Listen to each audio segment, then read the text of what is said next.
have made my first electro EDM beat. So after this, I'm going to read this book, and after that, I'm going to sleep by 10:30 of nights.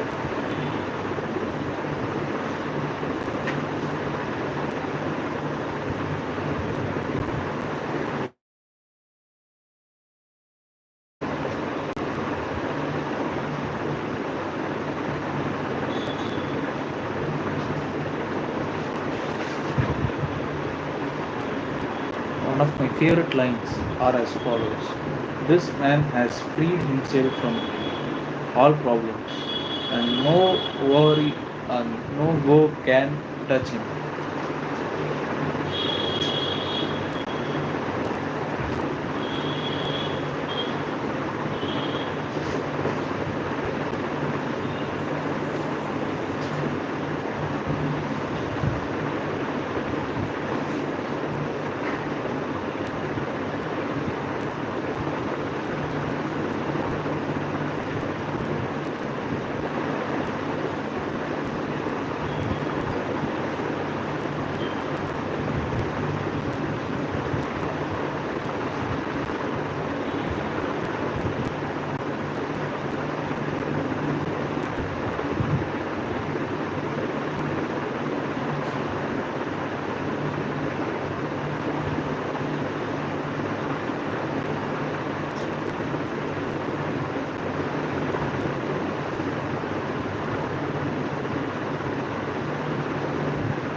You have to ask yourself a question: who am I? This investigation will lead in the end to the discovery of something within you which is behind the mind. Solve that great problem, and you will solve all other problems thereby.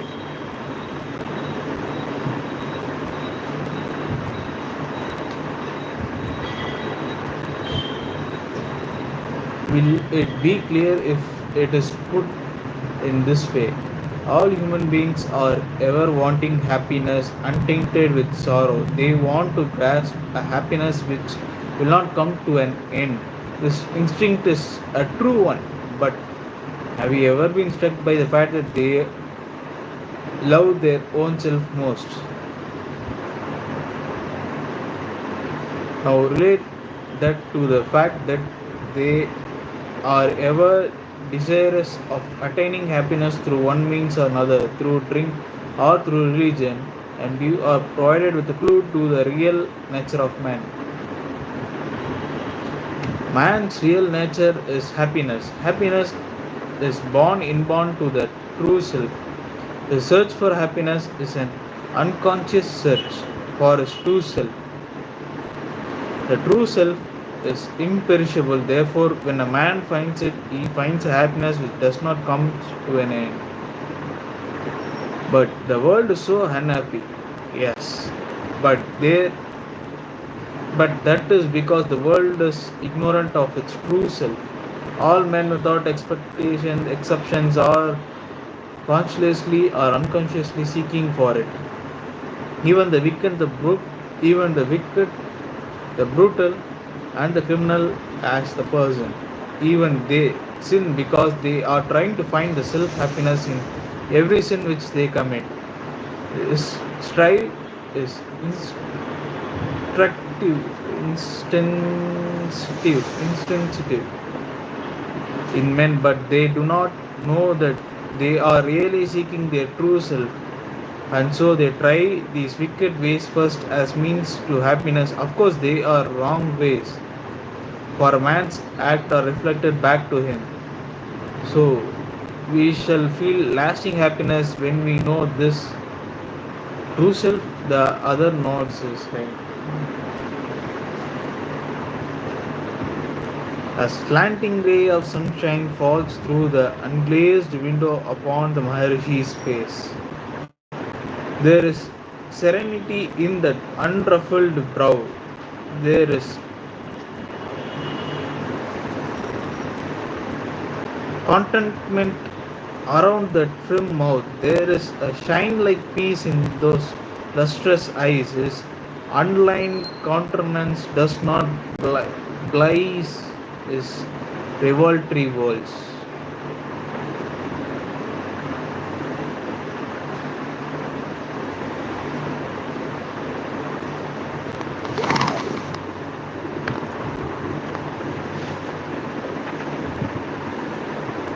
What does the Maharishi means by these apparently simple sentences? The interpreters has conveyed their outward meaning to me in English, yes, but there is a deeper purport which he can't convey.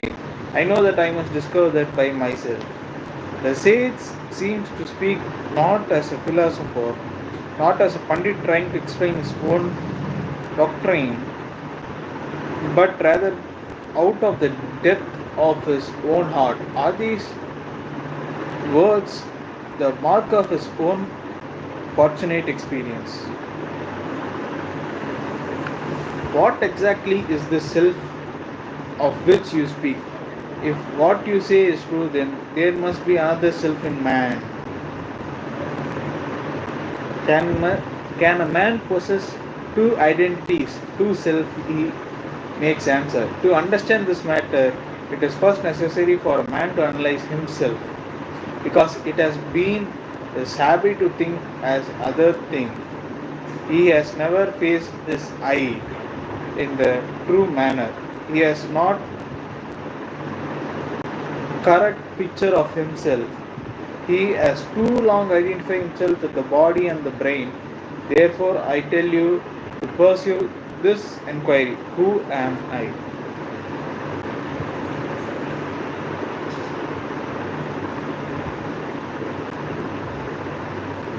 You ask me to describe this true self to you.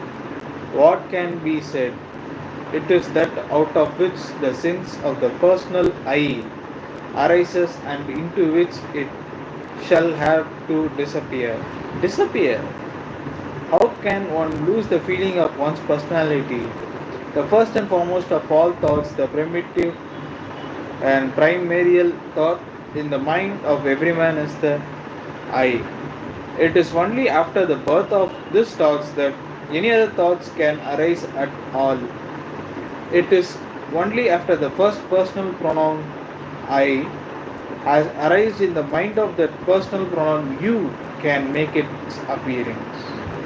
If you could mentally follow the I thread until it leads you back to its source, you would discover that just as it is the first thought to appear, so is it the last to disappear. the matter which can be experienced. You mean that there is perfectly possible to conduct such a mental investigation onto oneself? Assured, it is possible to go inwards until the last thought I gradually vanish. Means in the end you might have no thoughts. That is only a man can do. What is left? I queried. Will a man then become quite unconscious or will he becomes an idiot? Not so. On the contrary, he will attain that consciousness which is immortal and he will become truly wise. When he has awakened to his true self, which is the real nature of man. But surely the sense of I must also pertain to that. I persisted. The sense of I pertains to the person, the body and the brain. Remain replies the Maharishi calmly. When a man knows his true self for the first time, something else arises from the depth of his being and take possession of him. That that something is behind the mind. It is infinite, divine, eternal. Some people call it the kingdom of heaven, others call it the soul, still other name it nirvana, and we Hindus call it liberation. You may give it what name you wish. When this happens, a man has not really lost himself, rather he has found himself. This word is very deep that I can't even process what I have just read. A man has not lost himself, rather he has found himself. A man has not lost himself, rather he found himself. Finding yourself is the most noble act I can say. I can't even process this long.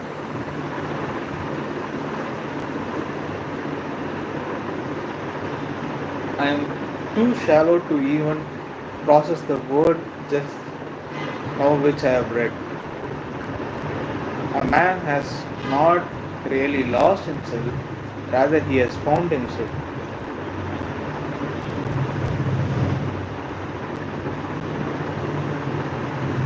What am I? Where am I lost to find myself out?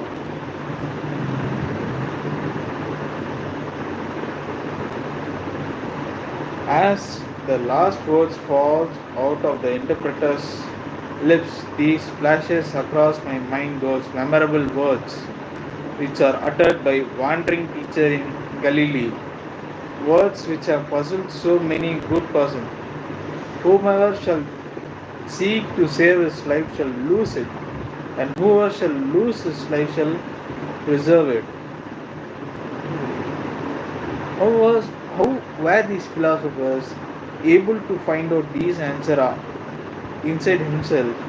And Maharishi has told you that in the end, even I shall disappear.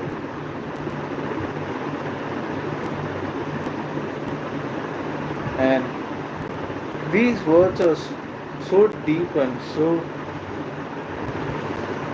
it has so much weight that I am too shallow to even understand what is the basics of this. It is a long process, but it is attainable at the end as Maharishi himself has told.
So I had enough for today. I have read 40 pages of the book. There are just 77 pages. This is a small book which is quite a deep, thoughtful reading, which is very hard nowadays to find. And I love this.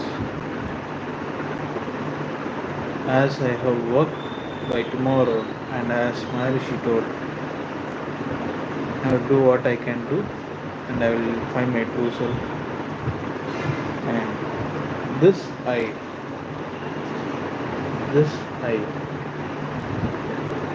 is the eyes of truth.